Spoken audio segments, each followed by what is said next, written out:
अक्षय तृतीया, अक्षय म्हणजे कधी नष्ट न होणार, अक्षय दान, अक्षय पुण्य, कधी नष्ट न होणार 3.5 मुहूर्तापैकी अर्धा मुहूर्त म्हणजे अक्षय तृतीया। आज सगळ्यांच्या दृष्टीने अक्षय तृतीया अत्यंत महत्वाची। हिंदू सनातन वैदिक धर्म परंपरेनुसार 3.5 मुहूर्तापैकी आजचा एक मुहूर्त, दिवाळीचा पाडवा असेल, चैत्र शुद्ध प्रतिपदा, गुढीपाडवा 2 मुहूर्त, त्यानंतर विजयादशमी दसरा हा 1 मुहूर्त, 3 पूर्ण मुहूर्त आणि अक्षय तृतीया आजचा अर्धा मुहूर्त। शिव भक्तांच्या दृष्टीने म्हणजे वीर शैव लिंगाय महात्मा बसवेश्वर यांची जयंती, तो जयंतीचा दिवस आजचाच आहे। आणि भगवान श्री विष्णू परमात्म्याचा एक थोर अवतार परशुराम, परशुराम जयंती सुद्धा आजचीच।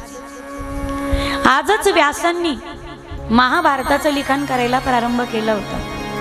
धर्मराज युधिष्ठिराला म्हणजे पांडवांना जे अक्षय पात्र होतं, सूर्य थाळी जिला आपण म्हणतो, की ज्या थाळीतलं अन्न कधी संपत नव्हतं, सूर्योदयापासून सूर्यास्तापर्यंत ती थाळी अन्न देण्याचं काम करायची।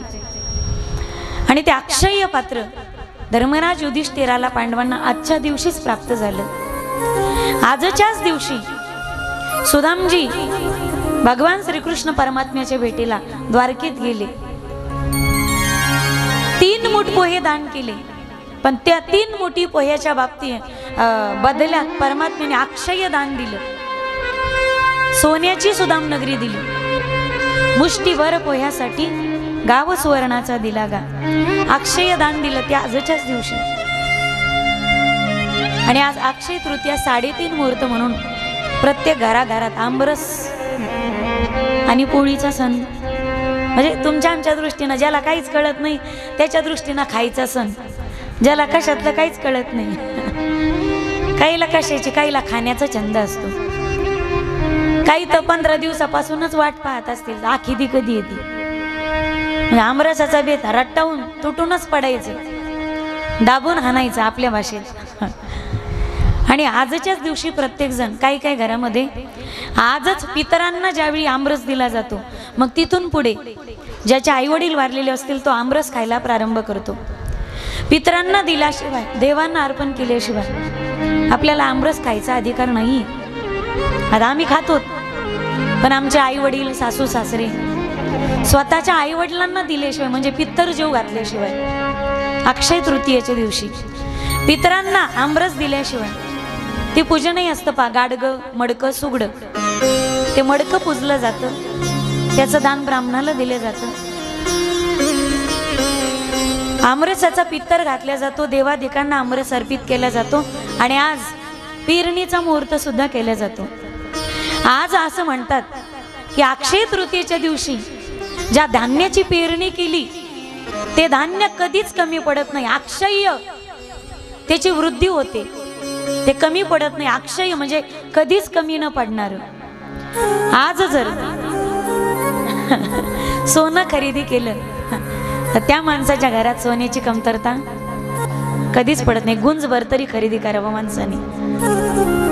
आम्ही करणार आहेत कथा झाली की लगेच मग कळतो, मीच काढून दिले ना, माझ्या लक्षातही नव्हतं ते, आता दुसऱ्यांना सांगितलं म्हणजे आपण खरेदी केलं पाहिजे ना। आजच्या दिवशी सुवर्ण खरेदी असेल, त्याचप्रमाणे कापूस लावणी असेल, बरोबर आहे ना, कापूस लावणी, पेरणी असेल, आजच्या दिवशी पेरणी केली, अक्षय पिकाची कमतरता राहत नाही, ते धन ते धान्य समृद्ध होतं, अक्षय कमी पडत नाही कधी। या सगळ्या दृष्टीने अत्यंत महत्वाचा सण। आणि आजच्या दिवशी तुमच्या गावात परमार्थाचा मुहूर्त झाला, आता 12 महिने तुटवडाच नाही हरिनामाला, वाजवा मोकळ्या मनाने टाळी। असं मुहूर्तावरती जी गोष्ट केली जाते ती शुभदायी असते, फल देणारी असते, आणि अनेकदा त्या चांगल्या गोष्टीचा लाभ होतो। अनेक लक्षात घ्या, आज तुम्ही नामस्मरण जरी केलं त्याचं फल दुप्पट आहे इतर वेळीपेक्षा। पुण्य कराल तर फळ दुप्पट आहे, पापही कराल तर फळ दुप्पट आहे। बरं त्यामुळे आज कोणाला शिव्या द्यायच्या, भांडणं करायचे, कोणात लावाला बी करायची आजच नाही, कधीच करायची नाही। हाताला काम आणि मुखात भगवंताचं नाम, हाच खरा कल्याणाचा राजमार्ग। अक्षय तृतीया अत्यंत पवित्र असलेल्या, मला काही विसरत असले तर सांगा बरं तुम्ही, अक्षय तृतीयेचं 3.5 मुहूर्तापैकी अत्यंत महत्वाचा मुहूर्त, अर्धा मुहूर्त। आणि या मुहूर्तावरती उंबडगा बुद्रुक तालुका औसा जिल्हा लातूर या पवित्र नगरीमध्ये आणि औसा या ऐतिहासिक शहराच्या पंचक्रोशीत वसलेलं हे सुंदर गाव उंबडगा। आणि सर्व उंबडगा महिला मंडळी, माझ्या मातृवर्गासाठी एकदा जोरदार टाळी वाजवा। आता 7 दिवस फक्त यांचाच ओदो ओदो होणार आहे बरं का। हा, तुमची संख्या वाढवायची मग तुम्ही वाढवणार ना। उद्या येताना काय करायचं, प्रत्येक आपल्या 2 हाताला नवीन माणसं घेऊन यायचे प्रत्येकाने, येताल ना। आज काय आमरस लागू झाला असन, ते म्हणले असते ना आजचा दिवस जाऊ द्याकडे, घरी झोपतो आता। पुरणपोळ्या लागू झाले ना, आम्हाला किती आग्रहाने वाढलं ते भाऊ दिसनात मला। आमची आखी ती तुमच्याच इथं साजरी झाली गावात, आम्ही उपाशी तापाशी चाललो होतो घरून। अत्यंत पवित्र असलेलं छान सुंदर नियोजन महिलांचे, पण फार छान आहे, सुंदर आहे, शॉर्ट बट स्वीट। आणि महत्वाची गोष्ट, नियोजन वगैरे सगळं बाजूला ठेवा, पण तुमच्या अंतःकरणामध्ये माझी येण्याची जी उत्सुकता होती, माझ्या भेटीची जी आस होती, माझ्याविषयीचं जे प्रेम होतं ना, ते सगळ्यांच्या चेहऱ्यावर आणि डोळ्यावर झळकते। ही गोष्ट मला फार आवडली। एकदा माझ्याकडून तुमच्यासाठी टाळ्या। असं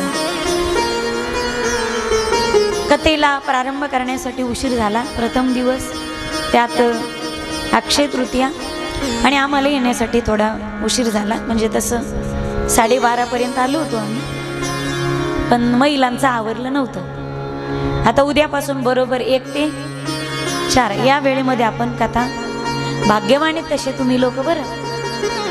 हे मंडप उन्हाळ्यामध्ये इतका त्रासदायक असतो, पण तुमच्या नशिबाला झाडं येतं, बरोबर आहे ना। आणि हे आपल्या पूर्वजांनी लावलेले, म्हणून आपले एकदा वाडवडिलांसाठी जोरदार टाळी वाजवा।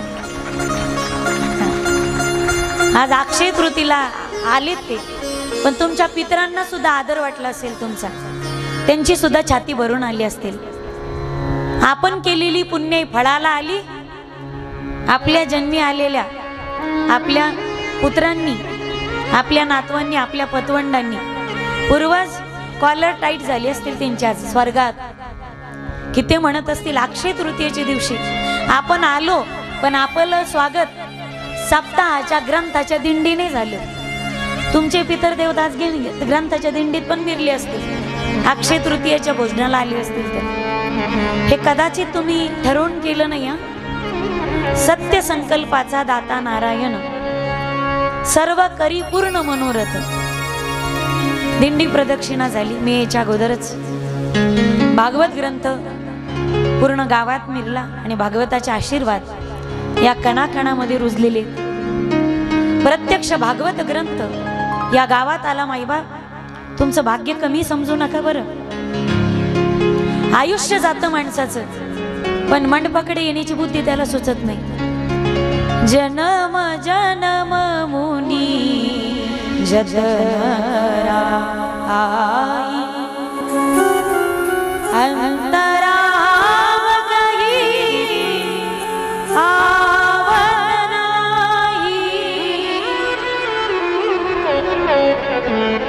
परमार्थ द्यायला सुद्धा माणसाला सद्बुद्धी लागते, नाही तर सगळे ठरवतात कथेला जाणार आहे बरं का, पण 7 दिवस त्याचं पाप त्याला इकडे येऊच देत नाही। बोलू गोड वाक्य, सपने तो सभी सजाते हैं पर टूट जाते हैं, सपने तो सभी सजाते हैं पर टूट जाते हैं, कथा कीर्तन में वही आते हैं जिन्हें हमारे कन्हैया बुलाते हैं, कथा कीर्तन में वही आते हैं जिन्हें हमारे कन्हैया बुलाते हैं।